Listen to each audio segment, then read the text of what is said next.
If there's one thing that I love, love, love is teaching you how to knit projects that you can give as gifts. Hey, it's Denise from LoomaHat.com, and this time I'm going to show you how to knit succulents. Super cute, and even better, very easy to knit. You're basically just going to knit petals in 2 different sizes, and I'm going to show you how to change the texture on these petals as well as the shape in order to create these really cute plants.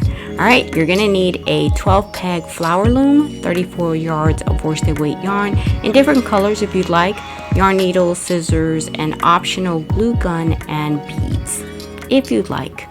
Alright, how about we begin our project with a drawstring cast on of those 12 pegs.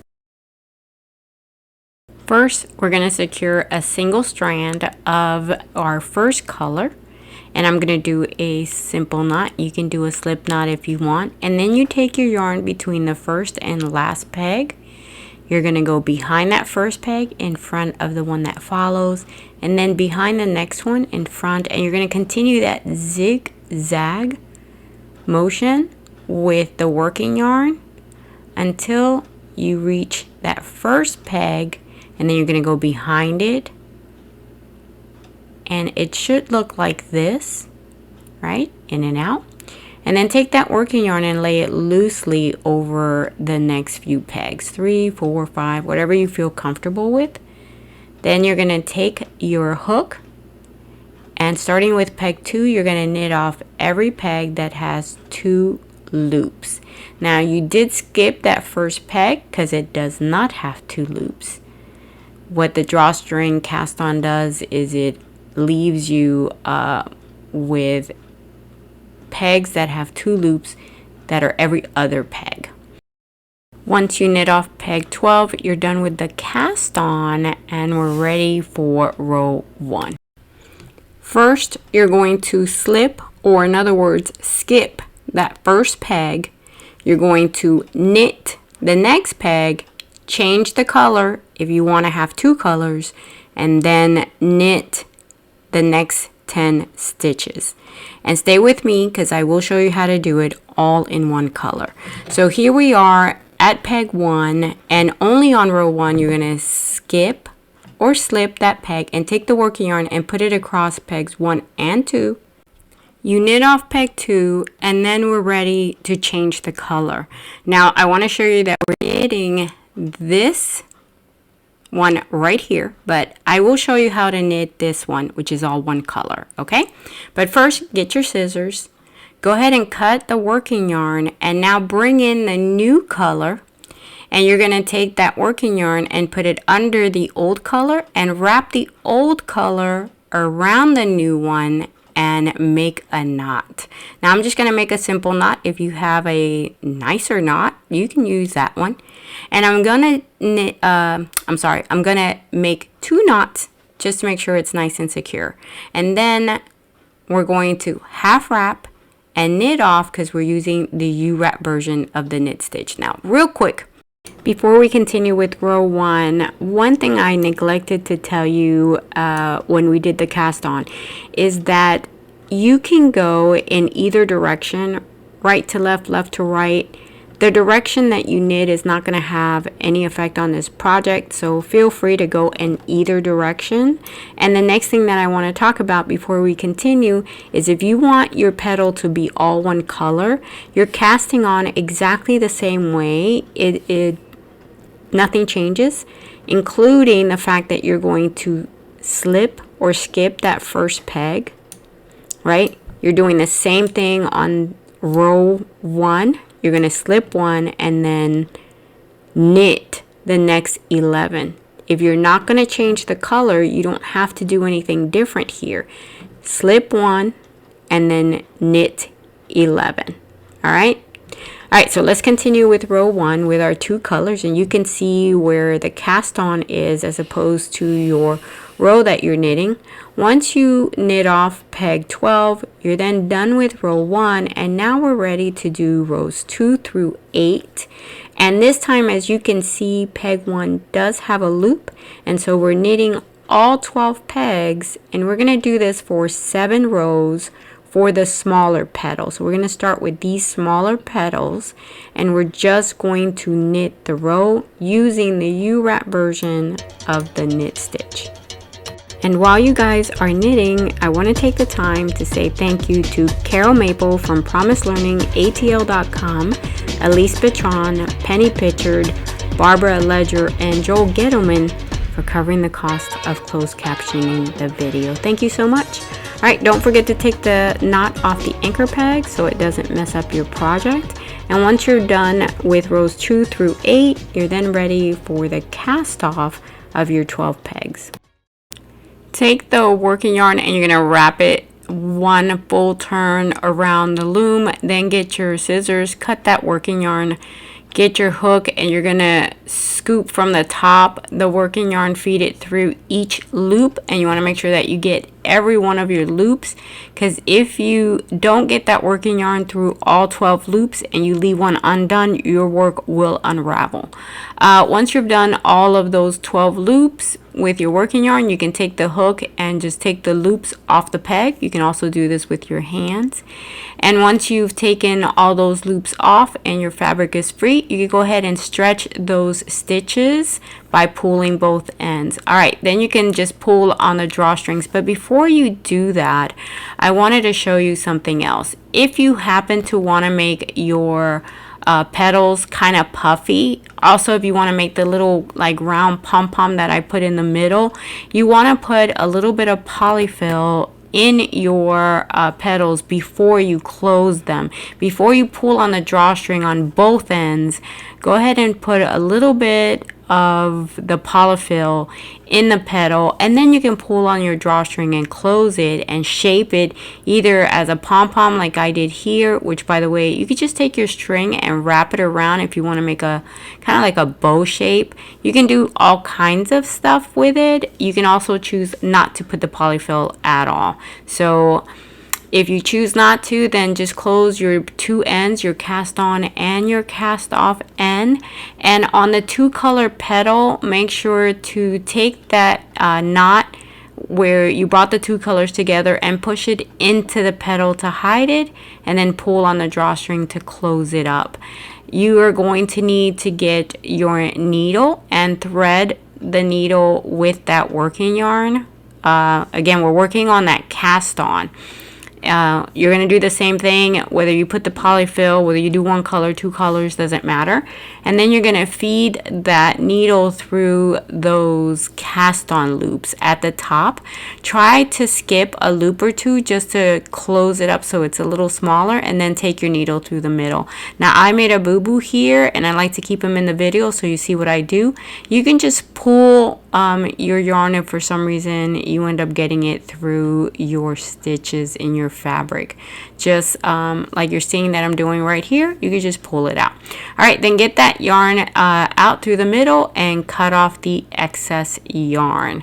All right, the cast off one, the cast off working yarn, you thread a needle with it as well, and then just like you did before, you're gonna feed that working yarn through those cast off loops.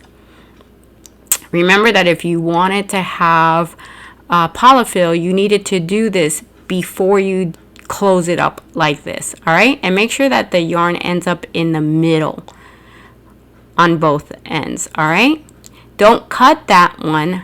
I'm going to show you what you're going to do with it. And then if you want your petals to be puffy like this, you get a wire brush and just brush your fabric. And this might look a little crazy to some of you, like, am I ruining the yarn? It's fine.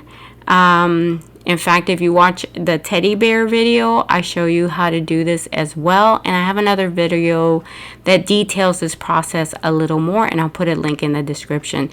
Only if you want your fabric to look kind of fuzzy, because some succulents do have like a little fuzziness on them. I thought this looked cute. So the more fuzzy you want it, the more you brush. And it's just a wire brush. In fact, it's meant for your pets. but it works really good to kind of felt your fabric, your yarn.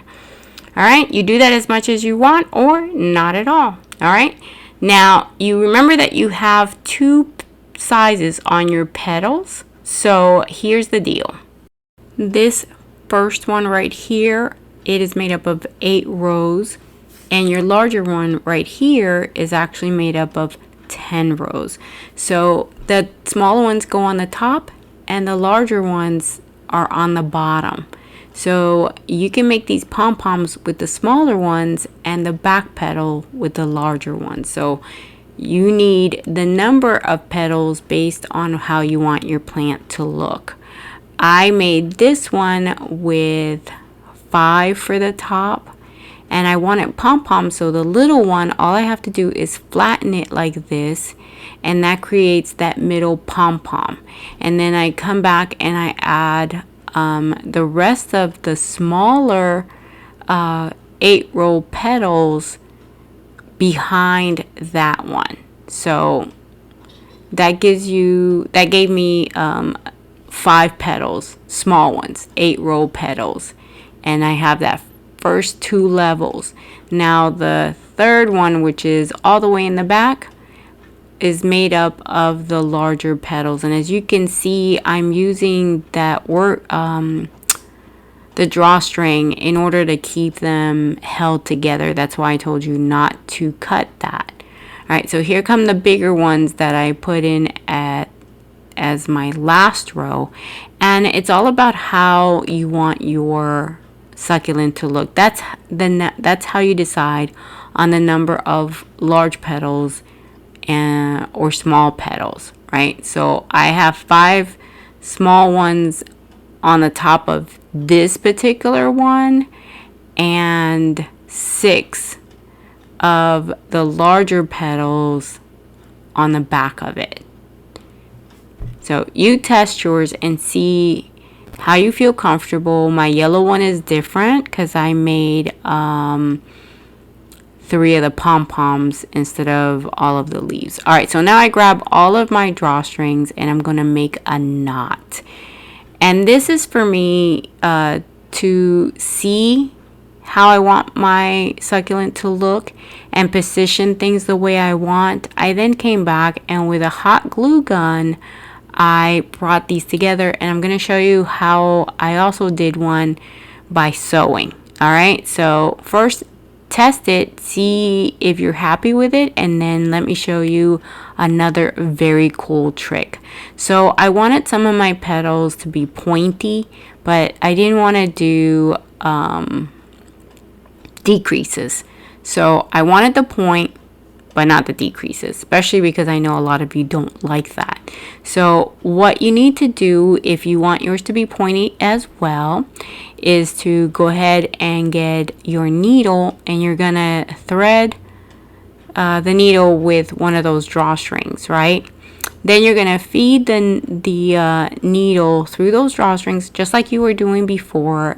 You're just gonna make sure that you skip at least 1 or 2 of the loops as you push this through those top drawstring loops, and then come to the second row. This is what's different and what gives you that pointy look. So you skip a loop or 2 and then just feed it through there. And I'm sorry that I'm kind of off camera and it's a little blurry. I had some difficulty here, so please excuse that, but I think you get the overall idea is that I am going through those loops, skipping 1 or 2 loops, and then pulling on the drawstring. And see, that's that second row. This is the top one, that's the second one. So you have to do it on both. That's the difference. And as you pull on the drawstring, you see that it starts to get pointy. So the pointier you want it, the more you feed the drawstring through that second row, and that's what brings it kind of like I don't know, it drawstrings the petals, and that's what makes that point at the end. See, it like bundles it. So I went a few times, I think like 4 or 5 times. You just keep going until you like it, and then just bring the working yarn towards up towards the middle and out, and you could just cut the yarn when you're ready. You don't need that one. Remember, it's the cast off that you keep. All right, so you see the difference between the pointy one and the one that's not pointy, and you decide what's going to work for you. There you go. Now, very quickly, I wanted to remind you that if you want your petals to be puffy, you need to add a little bit of the polyfill. I wanted to show you the difference between the petals that are not full and the ones that are, and the fact that you can adjust it. All right, so don't forget to take the excess yarn off the top of your petal, and then I added a stripe to mine, and I wanted to show you how I did it, which is basically with scrap yarn. So I put a knot on the end, and of course I thread a needle, and then I take the needle up from the bottom up, and I put it where I wanted, and then as you can see, I'm sewing through the middle of a stitch. So there's this little, I don't even know what to call it, across your V loop. I go in between a stitch, and I grab that loop right there, and I feed the scrap yarn through it, and that's how I create the stripe on the sides. You don't need to do this, it's just whether you want to. And then I just went across to the other side because I wanted this stripe on both sides of my petals, so it gives me a two-tone petal without having to knit with two yarns. I control where I want the stripe, and I thought this was super cool. It added to this one color petal, and I liked it, and so I wanted to show you guys in case you wanted to do the same, how easy this is. And I'm sorry that it's a little blurry. I really need to work on my setup. I don't have that screen that shows me what I'm doing while I'm working. So this gives you the overall idea. And again, I apologize that it's kind of blurry, but you get what I'm doing, right? All right, so that's how I got my stripe on both sides using scrap yarn, and I really like it. I think it has a nice look. So this is how another way that I bunched up the petals to keep them in place, and I wanted to show you guys this other option as opposed to making a knot, was to just use those stitch markers to hold the petals in place, and then I glued them together. Now, if you prefer to sew your petals together, you can also do that. So here I'm showing you how you can sew them. I again position them using stitch markers so that they would be where I wanted them to be, and that it would look the way I wanted it to look. And then from the back, this is the larger petals, and then as I sew them, I start taking the stitch markers off. This gives me stability, and it keeps my project in place as I sew. So the same thing that you see that I'm doing with this level, you can do that with your next level of petals. You can position them using the stitch markers, and then come back and use some scrap yarn to sew them together, preferably, of course, in the color of your project. So there you're seeing how I did that, how I am sewing these petals together. You use whatever method is easiest for you. I did find that even after I sewed them, that I felt better by adding a little glue from my glue gun. It's a low temperature glue gun, and that's how I finished off my project, and that's how I added the little extra beads that you saw in my project. So there you see that again, I position them to make sure that I know where I want my project. And then I just continue to add layer after layer. All right, and then beads, again, if you want, which I think adds so much to the project. All right, Loomas, that is the project. Go make some succulents. And don't forget to like, comment, and of course share the video, because that helps me a whole lot. And check out more of my projects. I'll give you some suggestions in the description, and the written pattern is available in my store. I'll also give you a link for that as well. All right, take care and come back and loom with me.